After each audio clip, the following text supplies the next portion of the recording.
मुझे सब पता है तू क्या करना चाहता है। अरे अम्मी, क्या गलत कह दिया हमने? एक बात बताओ, अच्छा खासा लड़का है वो, खुद की चक्की है उसकी, खुश रखेगा हमारी रुबैया को, देख लेना। बहन की खुशी की इतनी फिक्र होती तो 50 साल के बुढ़े का रिश्ता न लेकर आता तू। अभी उसकी अम्मी जिंदा है उसका ख्याल रखने के लिए। अरे तो कब तक जिंदा? अरे अम्मी, समझने की कोशिश करो, घर के हालत पता है ना क्या है हमारे, देख नहीं सकती है वो। कोई लड़कों की लाइन नहीं लगने वाली यहाँ पे उसके लिए। देखना मैं उसका निकाह ना।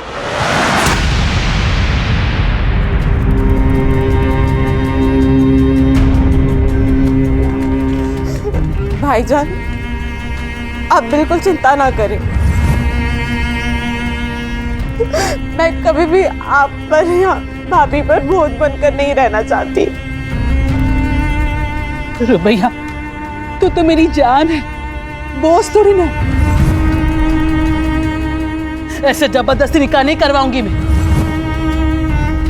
देखना मेरी गुड़िया का निकाह नेक, ईमानदार, फरमाबरदार लड़के से करवाऊंगी मैं। हाँ अम्मी, क्यों नहीं? एक लड़की जो देख नहीं सकती, जो हूर की परी है, उसके लिए करोड़ों की गाड़ी में आएगा ना लड़का निकाह पढ़ने के लिए। अम्मी, ये ख्वाब है तुम्हारा, ख्वाब ही रहने दो। वो ना अल्लाह देखेगा, तू अपना काम कर। आ बेटा आ।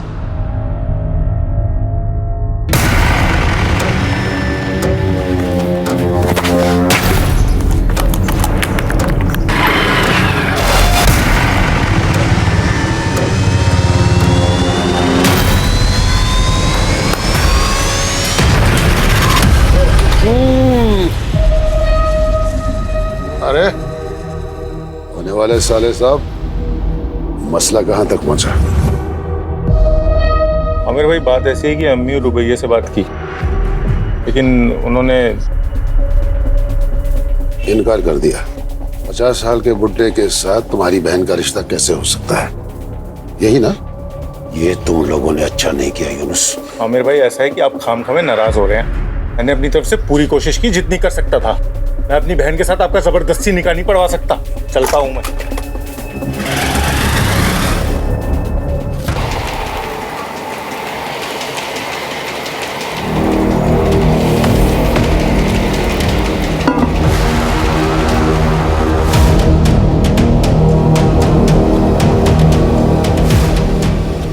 अरे हमसे क्या शर्माना,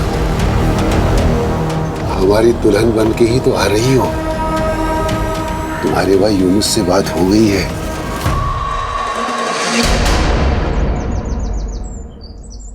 गुलरेज, कितना सुनना पड़ा हमको तुम्हारी वजह से, पता है? तो ऐसा काम करता ही क्यों है कि सुनना पड़े। गुलरेज, आ गई बुढ़िया। ए गुलरेज। अरे खानम, आओ आओ। सलाम अलैकुम। वालेकुम अस्सलाम। आओ बैठो।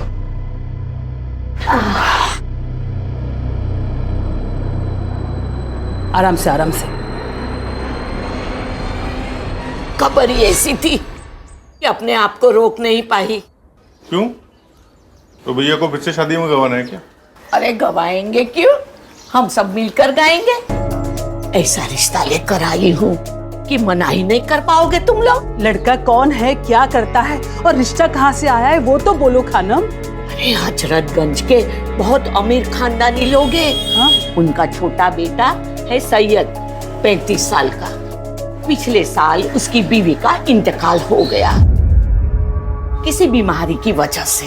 खैर, बड़ी मुश्किल से वो फिर से शादी के लिए माना है। और मैंने अपनी रुबैया के बारे में सब बता दिया है कि बचपन में एक हादसे में उसकी आंखें चली गई है। उन्हें कोई एतराज तो नहीं है ना कि रुबैया देख नहीं सकती? ना ना मेरी जान, उन लोगों को कोई इतराज नहीं है। रुबैया बेटा, अल्लाह ने मेरी सुन ली।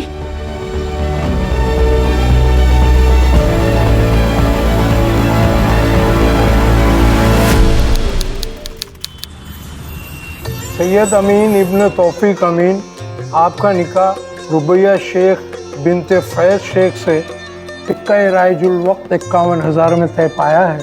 क्या आपको कबूल है? जी कबूल है। भाई कबूल है, मुबारक हो। मुबारक हो, मुबारक हो बेटा, मुबारक हो। रुबैया शेख बिनते फैज, आपका निकाह सैयद अमीन इब्ने तौफीक अमीन से सिक्का राइजुल वक्त 51,000 में तय पाया है। क्या आपको कबूल है? जी कबूल। भाई कबूल है। मुबारक हो, मुबारक हो, मुबारक हो।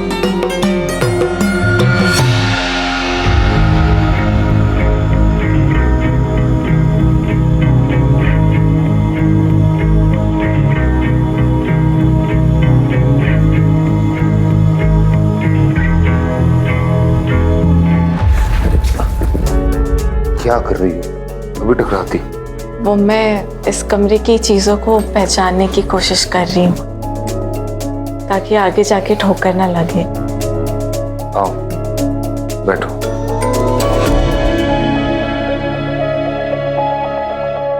फंक्शन वगैरह से ना बहुत थक गए हो, नींद भी बहुत आ रही है। तुम्हें अगर फ्रेशन अप होना है तो तुम हो जाओ। हाँ?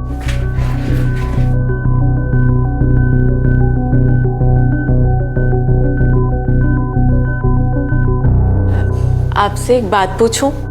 आपको सच में कोई एतराज तो नहीं है ना कि मुझे दिखाई नहीं देता?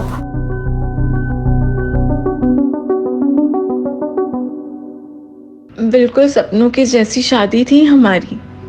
यकीन ही नहीं होता था कि ख्वाब है या हकीकत। बस सब कुछ हकीकत ही था। रुबैया, तुम शादी में बहुत खूबसूरत लग रही थी। हमीदा अम्मी हमें बहुत प्यार करती हैं। उन्होंने कभी इस बात का एहसास ही नहीं होने दिया कि हम देख नहीं सकते कि हम लाचार हैं। शाजिया भाभी जो दुलार हमें देती थी वैसा तो कभी हमें अपनी सगी भाभी से भी नहीं मिला। अब्बू और जमील भाईजान वैसे तो हमसे ज्यादा बात नहीं करते, पर खाने की टेबल पर चुटकुले सुनाकर हमेशा हमें हंसाने की कोशिश करते हैं। लेकिन इन सब में सबसे ज्यादा प्यार और दुलार हमें अब्दुल मामू से मिलता है। जब भी आते हैं मेरे लिए गुड़ की बर्फी जरूर लाते हैं। हमारे शौहर सैयद एक नेकदिल इंसान है, कम बोलते हैं, पर मेरे लिए उनकी मोहब्बत हमें महसूस होती है। कुछ दिनों से शायद परेशान जान पड़ते हैं। उनकी अपने बिजनेस पार्टनर से कुछ कहा सुनी हुई है। अल्लाह से बस यही दुआ है कि सब ठीक हो जाए। सैयद, सैयद कहाँ चिपका बैठा भाला? अरे क्या हुआ? हाँ? ये क्या तरीका है? तू मुझे मेरा तरीका मत समझा। एक मिनट केतन बेटा, तुम घर में हो, इतना क्यों गुस्सा हो रहे हो? क्या बात? ये सब आप अपने बेटे से पूछिए। इसने मुझसे बिना पूछे कंपनी के अकाउंट से 5 करोड़ रुपए निकाले। वो पैसे मेरे। वो पैसे मेरे हैं, मैंने निकाल लिए। क्या करेगा अभी तू? चल निकल, चल चल चल। अपनी अखबार मत करा। मुझे मेरे पैसे चाहिए वरना क्या? वरना तुम्हारा और तुम्हारी बीबी का राज सबको बता देंगे।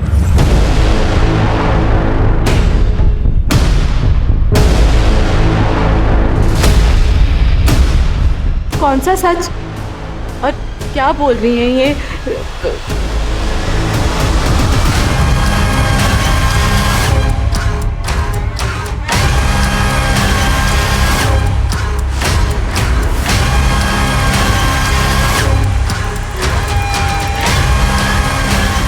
अम्मी, ये केतन कौन से राज के बारे में बात कर रहे थे?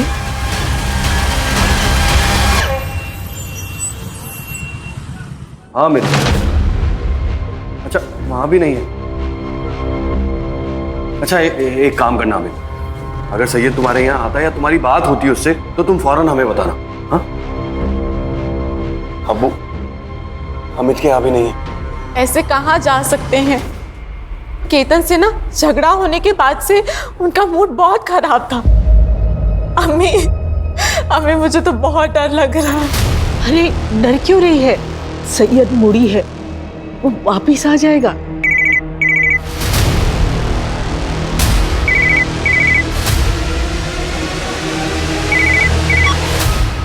हेलो साहब मैं दामोदर साहब, फैक्ट्री का वॉचमैन। सैयद साहब यहाँ पे खून में लथपथ पड़े साहब। क्या? ए साहब सब सब सैयद साहब सब ये देखिए साहब। संभालो मेरे बच्चे।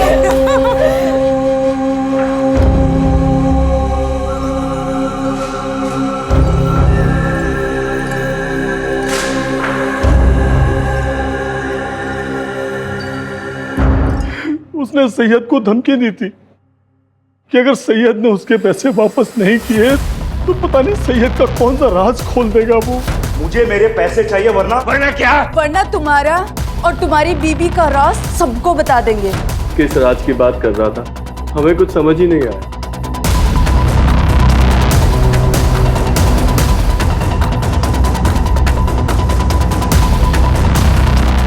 साहब शाम को 5 बजे मिल बंद हो जाती है। मिल का ज्यादातर काम केतन साहब ही संभालते हैं। सैयद साहब तो कभी कभी आते हैं। किसी को कुछ नहीं पता।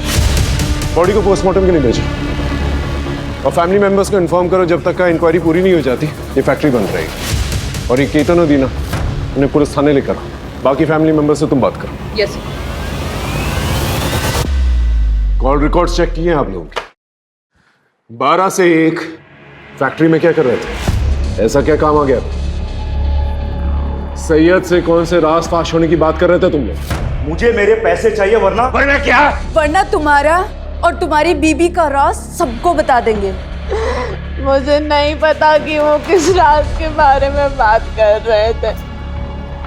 मैं तो खुद सुन के हैरान थी। सच सच बताओ, सैयद को क्यों मारा? सर हमने सैयद को नहीं मारा।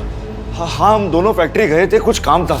सर हम डर गए थे क्योंकि सैयद के साथ सुबह ही हमारा झगड़ा हुआ था, तो लोगों को यही लगता कि हम दोनों ने ही कुछ किया है। इसके लिए हमने किसी को कुछ भी नहीं बताया। राज की बात? सर कोई राज नहीं, वो तो ऐसे ही हमने उसे डराने के लिए कहा था। पर मैंने उसे किसी से बात करते हुए सुना था कि ये बात मेरे परिवार वालों को नहीं पता चलनी चाहिए। देखो ये बात मैं अपने घर वालों को नहीं बता सकता। आप मैं समझ रहा हूँ लेकिन तुम मेरी बात तो समझो ना। पर वो बात क्या है वो हमें नहीं पता।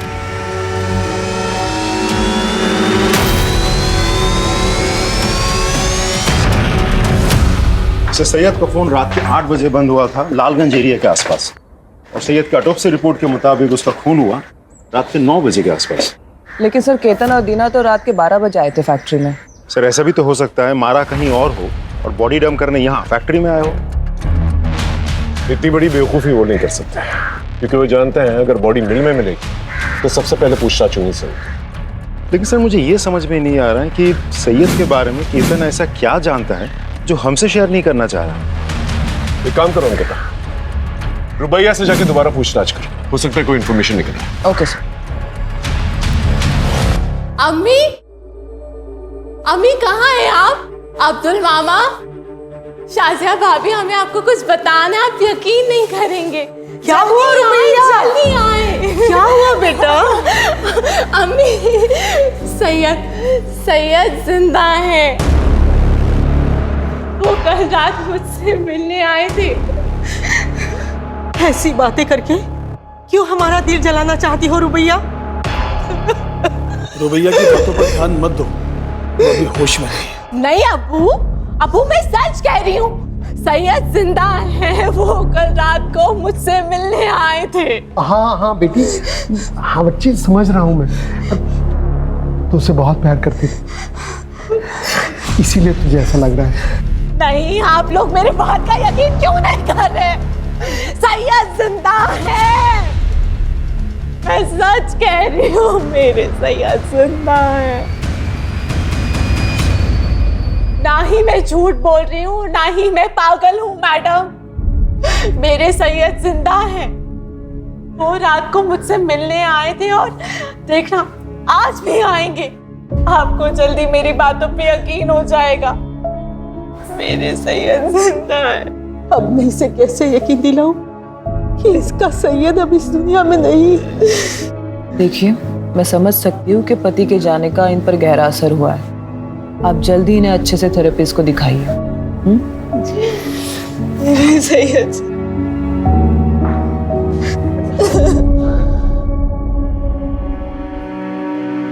क्यों कोई मेरा यकीन यकीन नहीं कर रहा कि आप जिंदा है सैयद। कहीं ये मेरी कोई गलतफहमी तो नहीं? नहीं, मैंने महसूस किया है आपको। मुझे सबको साबित करना ही होगा कि आप जिंदा हैं।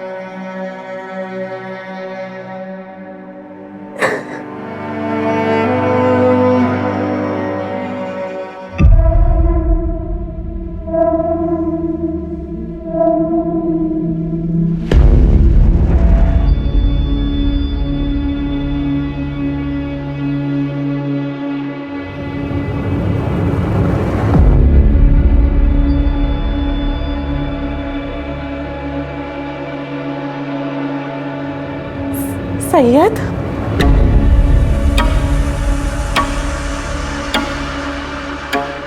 सैयद तुम आ गए?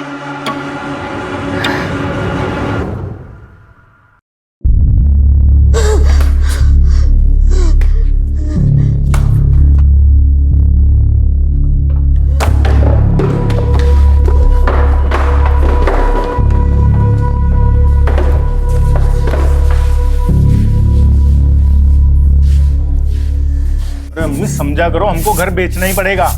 नहीं बेचेंगे ना तो खाने की भी लाले पड़ जाएंगे। दुकान बंद हो गई है और दूसरा काम कब मिलेगा उसका कुछ पता नहीं है। रुबैया का फोन है। हाँ रुबैया, बोल मेरी बच्ची, तू ठीक है ना? अम्मी, मैं आप लोगों के यहाँ पे थोड़े दिन हरदोई रहना आना चाहती हूँ। यूनुस भाई को कहिए ना कि मुझे लेने आएंगे। हम नहीं जाएंगे, लखनऊ से वापस आने में पूरा दिन चला जाता है हमारा। कोई बात नहीं, मैं खुद ही आ जाऊंगी। आप उस यूनुस भाई को कहिए ना कि मुझे बस स्टॉप पे लेने आ जाए। मैं 10 बजे की बस पे बैठ के ना 12:30 बजे तक पहुंच जाऊंगी। हाँ बेटा, लेने आ जाएगा। हाँ तू आजा बेटा, चले जाना। ऐसे अचानक जाना है तुम्हें? क्या हुआ? सब ठीक तो है ना? हाँ सब ठीक है, बस मुझे मेरी अम्मी की याद आ रही है।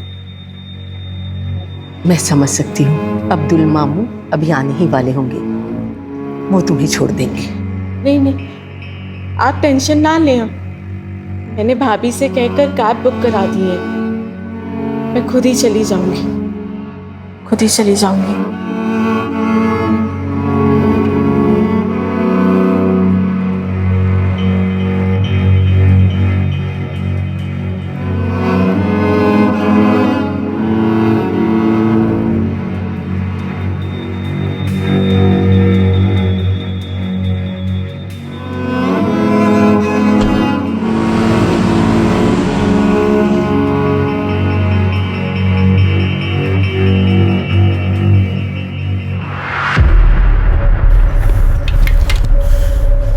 जरूरत थी कैसे यहाँ पे आने की?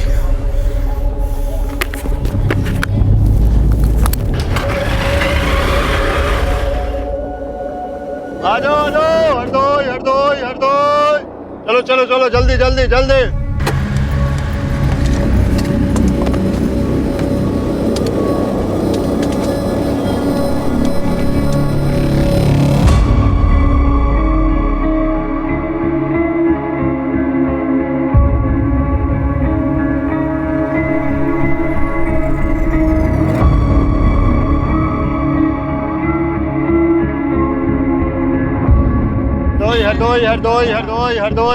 हरदोई।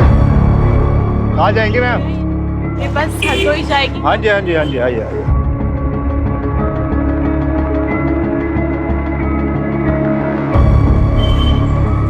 चलिए आराम से।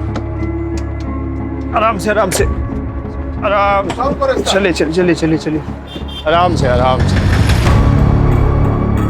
एक सेकंड, आगे आइए, यहाँ बैठिए। हाँ चलिए अंदर की तरफ।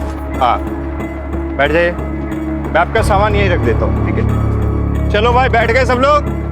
अपना सामान रख लो ठीक से, ठीक?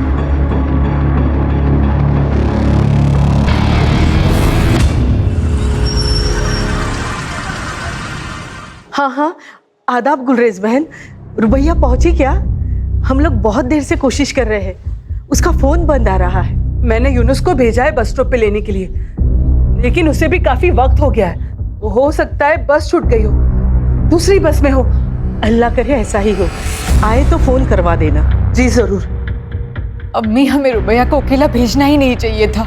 अम्मी, अरे हम तो कब से बस स्टॉप पे खड़े होकर रुबैया को ढूंढ रहे हैं घंटों से, वो कहीं मिली नहीं। ना वो 10 बजे वाली बस में थी, ना वो 2 बजे वाली बस में। अम्मी, हमको लग रहा है रुबैया हरदोई पहुंची नहीं है।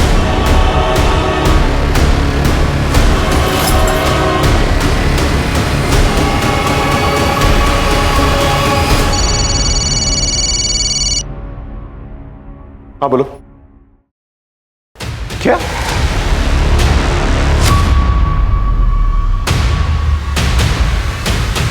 रुबैया मिसिंग? कहाँ चली गई मेरी बच्ची? पता नहीं क्यों उसे यकीन था कि सैयद जिंदा है और वो उसे रात में मिलने आता है।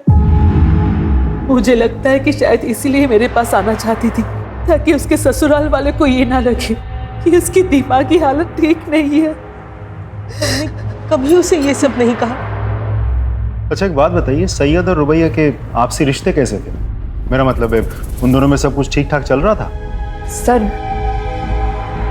दोनों के बीच के रिश्ते बड़े अजीब थे। सैयद रुबैया से हमेशा एक दूरी बनाए रखता था, कभी बात भी नहीं करता था उससे।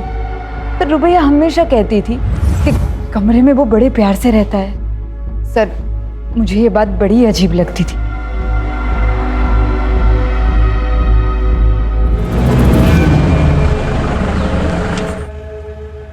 सर, रुबैया के घर वालों से बात करके मुझे समझ में आया कि सैयद और रुबैया के बीच रिश्ते सही नहीं थे। मुझे ऐसा लगता है कि सैयद के मर्डर के साथ रुबैया के गायब होने का कुछ तो कनेक्शन है।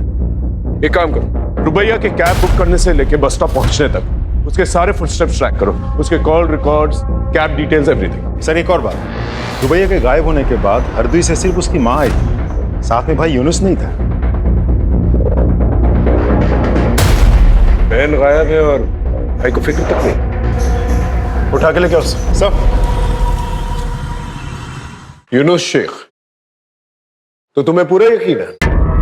हरदोई स्टेशन गए थे अपनी बहन रुबैया को लेने के लिए? सर मैं गया था सर मैं बस स्टॉप पे पहुंच गया था, यही कोई 12 के करीब सर। मैंने तो अगली बस का भी इंतजार किया, तब मुझे लग रहा वो पहुंची नहीं स्टेशन पे। कैसे गए थे वहां पर? बाइक से गया था सर मैं। तुम्हारा जो हरदोई का घर है और बस स्टॉप है कितनी दूरी पे, तो किस रास्ते से गए थे?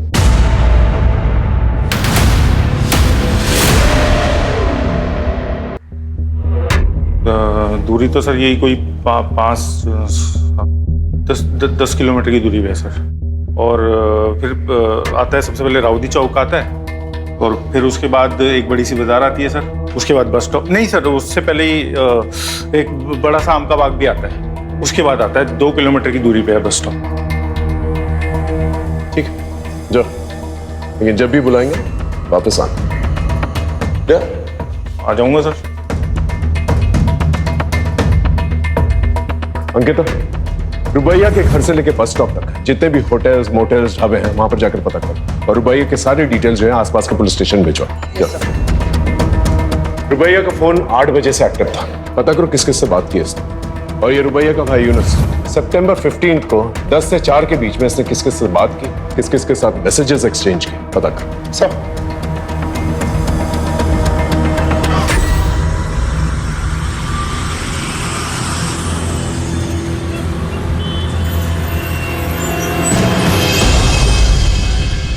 रुबैया को छोड़ने के 3 दिन के बाद तू काम पर लौटा है, आता 3 दिन तक। और रुबैया कहां पर है? बोल। कौन रुबैया? ये गांव गया था, बाप बीमार है, आप फोन करके पता कर लो। और रही इस लड़की की बात, मैंने उसको बस में छोड़ा, वो बस में बैठी और मैं वहां से चला गया। तूने उसे बस में बैठते हुए देखा था? साहब, मैडम को दिखाई नहीं देता था, इसलिए वहां पे तब तक मैं रुका रहा जब तक वो बस में बैठ नहीं गई। वो खिड़की की तरफ बैठी थी। लेकिन साहब, आप लोग मुझसे क्यों पूछ रहे हैं ये सब? मैंने कुछ नहीं किया। हो सकता है तू कुछ नहीं जानता, लेकिन रुबैया तब से गायब हुई है जब से तेरी गाड़ी में बैठी हो। सर, इसके बाद भी मेरी बुकिंग थी, आप चेक कर लीजिए। जब तक का ये केस सॉल्व नहीं हो जाता ना, तेरी ये गाड़ी जो है ना हमारी कस्टडी में रहेगी। जा और शहर छोड़कर जाने की कोशिश मत करना। गाड़ी कस्टडी में। सर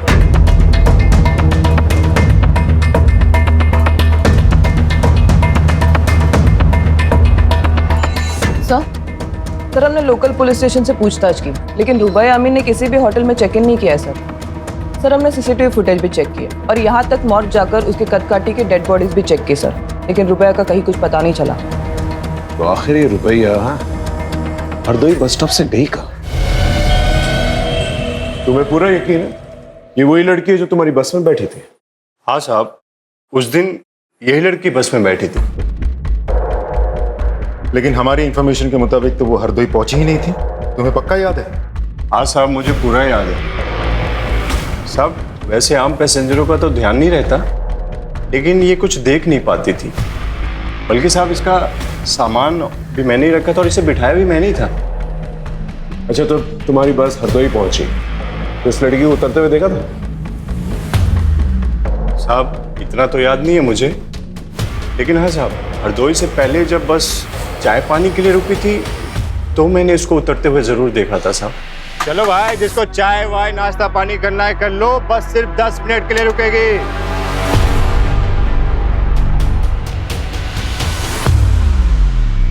अच्छा, इस लड़की को दोबारा बस पे चढ़ते हुए देखा था आपने? हाँ सर, हमने देखा था।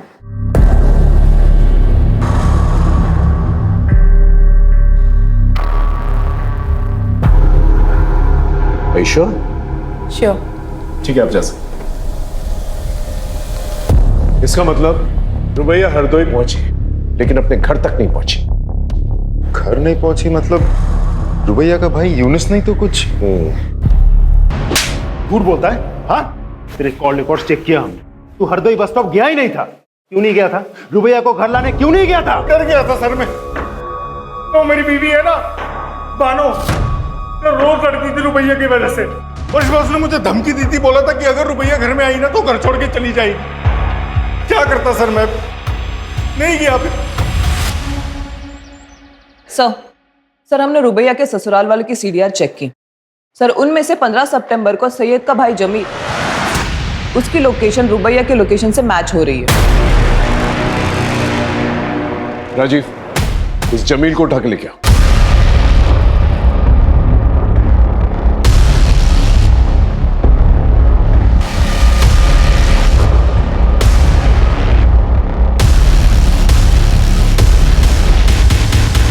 सर, जमील का एक्सीडेंट हो गया, उस पे किसी ने गाड़ी चढ़ा दी है। क्या? जमील? हमने तुम्हारे बैंक स्टेटमेंट्स चेक किए, तुमने बहुत सारे ट्रांजैक्शंस जो हैं बबल क्लब्स में किए। पहले हमें यह लगा कि शायद तुम हॉलिडे मनाने के लिए अपनी बीवी के साथ इस क्लब में जाते हैं, लेकिन जब हमने क्लब में फोन किया तो पता चला तुम अपनी बीवी के साथ नहीं बल्कि सैयद के साथ वहां जाते थे। तो चल क्या रहा था तुम्हारा और सैयद? हाँ, देख सच बता दे। एक ही फैमिली के 3 मेंबर्स के साथ हादसा हुआ है, कोई भी झूठ बहुत भारी पड़ेगा तुझे। सर मैं बाइसेक्सुअल और सैयद गे था। हम दोनों एक दूसरे को डेट कर रहे थे और वो मुझे पैसे भी देता था। हम दोनों एक दूसरे के साथ बहुत खुश थे, लेकिन फिर पता नहीं एक दिन सैयद ने अचानक से आकर कहा कि वो दूसरी शादी कर रहा है और वो ये रिलेशनशिप को कंटिन्यू नहीं कर सकता। सर वो क्लब में अकेले जाने लगा, लोगों से मिलने लगा, उन्हें डेट करने लगा। सर उसने मुझे पैसे भी देना बंद कर दिया। रोज ऑफिस में हमारे झगड़े होने लगे और हमारे डिफरेंसेस लोगों के सामने आने लगे, और ये सब देखकर मेरी पत्नी दीना वो मुझसे सवाल करने लगी थी। इसीलिए उसके लिए मैंने जानबूझकर सैयद को धमकाया। लेकिन एक बात समझ में नहीं आई, सैयद की बीवी रुबैया, वो उसके साथ 1 साल तक खुश कैसे थी, और 1 साल तक सैयद का सच उसे कैसे नहीं पता चला? सर मुझे कुछ नहीं पता, लेकिन हाँ बुशरा सर, बुशरा सैयद की पहली पत्नी थी और वो उससे बिल्कुल भी खुश नहीं थी। वो उसे डिवोर्स देना चाहती थी, लेकिन वो बोटिंग एक्सीडेंट में मारी गई।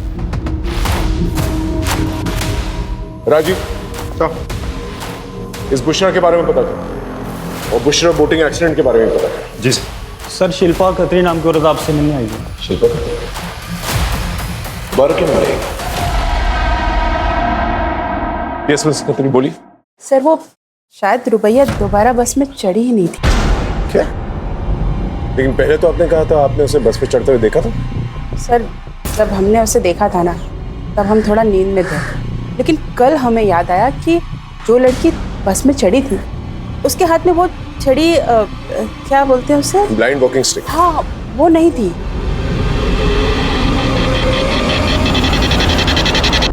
मिसेस खत्री, वो चाय की दुकान याद है जहां पर बस रुकी थी? हाँ सर, देखा था इस लड़की को यहाँ, उधर बैठी थी सर। हाँ मैडम, क्या लेंगी, चाय या ठंडा? भैया 1 कप चाय दे दीजिए। ठीक।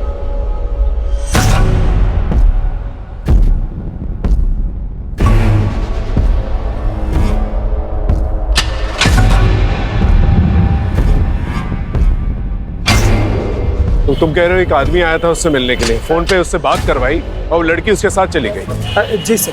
उस आदमी की शक्ल याद है?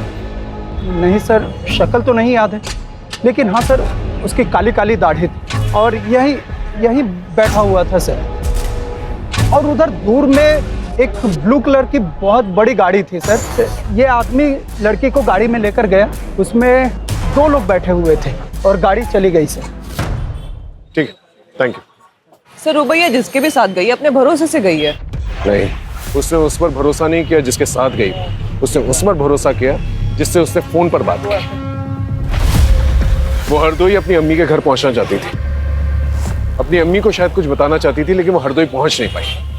15 सितंबर को जो ब्लू गाड़ी के बारे में बता रहा था ये, टोल प्लाजा जाके उसके बारे में पता करो। ये सच है अंकल, सैयद को लड़कियों में कोई दिलचस्पी नहीं थी और ये बात सैयद की पहली पत्नी बुशरा को भी पता था। झूठ है ये सब। बुशरा सैयद के बच्चे की मां बनने वाली थी। रुबैया और सैयद दोनों बहुत खुश थे और आप कह रहे हैं कि उसे औरतों में कोई कुछ भी कहेगा आप उसका विश्वास कर लेंगे? अरे वो हमारे घर का बच्चा था। इस बूढ़े ने 2 जवान बेटे खोए हैं साहब। ऐसे वक्त में तो इस घर में इस तरह की बेहुदा बातें मत कीजिए आप। और कोई है जो हम सबको एक एक करके मारना चाहता है, उसे जाकर ढूंढिए आप।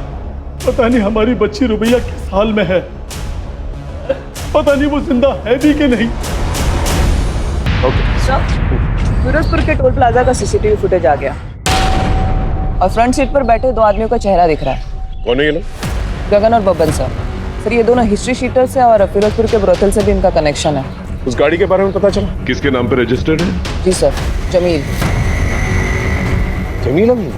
यस सर वही रुबैया को लेकर गया था और इसके पहले कि हम उससे कुछ पूछ पाते उसका मर्डर हो गया सर।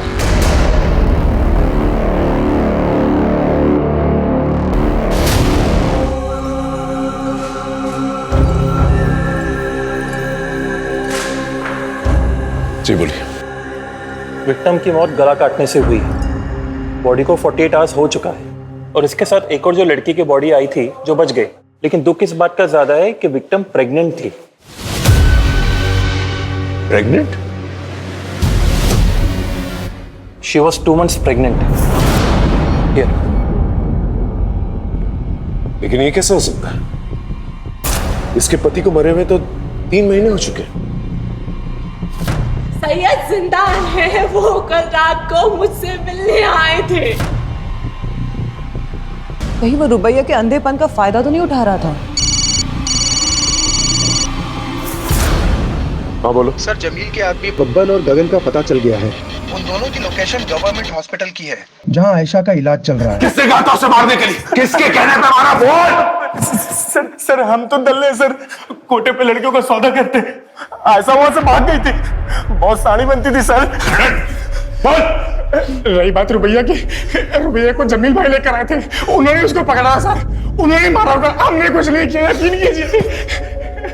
कोठे पे ले जाकर क्यों? कोटा किसका है? कोठा किसका है? बोल। कोटा जमील भाई और लाला का है। लाला कौन? कौन लाला? कौन लाला? बोल। लाला यानी अब्दुल मामू का।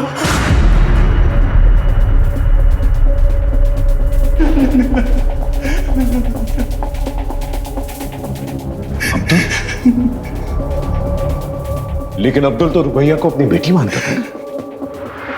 और जमील और सैयद उसके अपने भांजे थे। वो अपनी बहन के बच्चों के साथ ऐसा कैसे कर सकता है?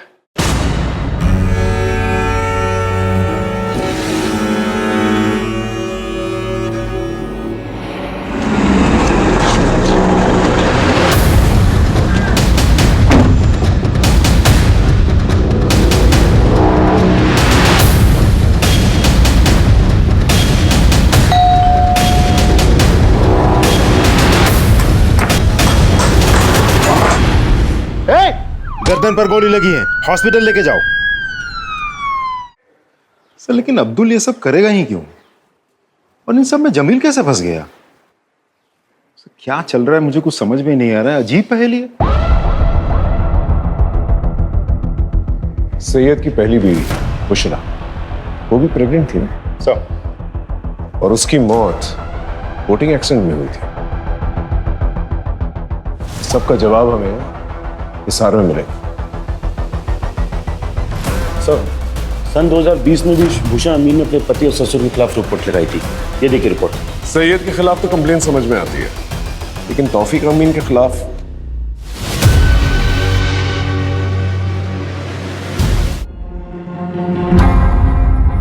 जमील, अब्दुल और हमीदा, तुम लोग तो सिर्फ प्यादे हो।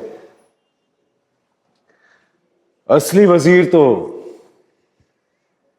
आप। 2020 में सैयद की पहली बीवी बुशरा, वो उसे छोड़कर हरियाणा जा रही थी। वो प्रेग्नेंट थी। कैसे? मैं नहीं चाहता था कि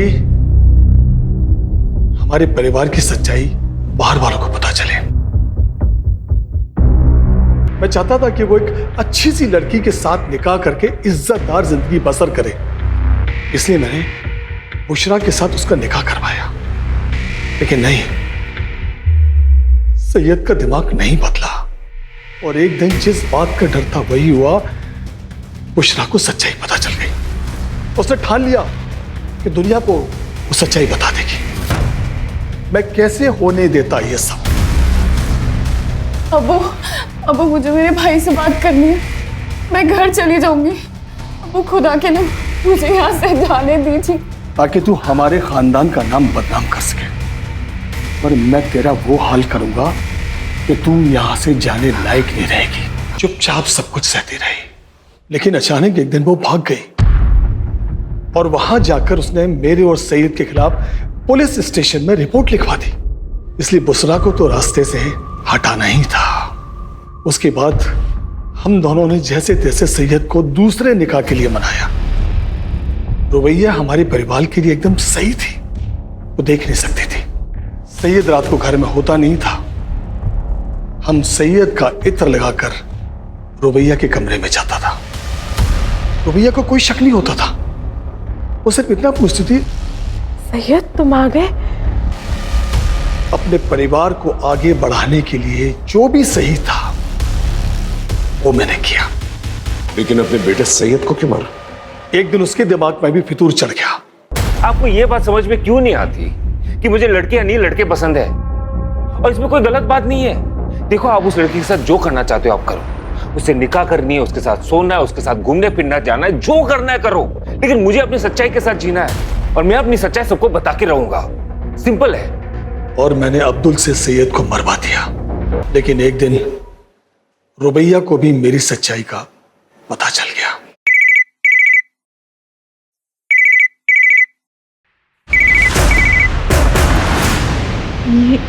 ये रिंगटोन तो अब्बू के फोन की है। अब्बू? और सैयद के मरने के बाद भी मैं ही था वो जिसे वो सैयद समझ रही थी। उसके बाद मैंने जमील को रुबैया के पीछे लगा दिया। हमारे अब्बू ने जो तुम्हारे साथ किया उसके लिए हम बहुत शर्मिंदा है रुबैया।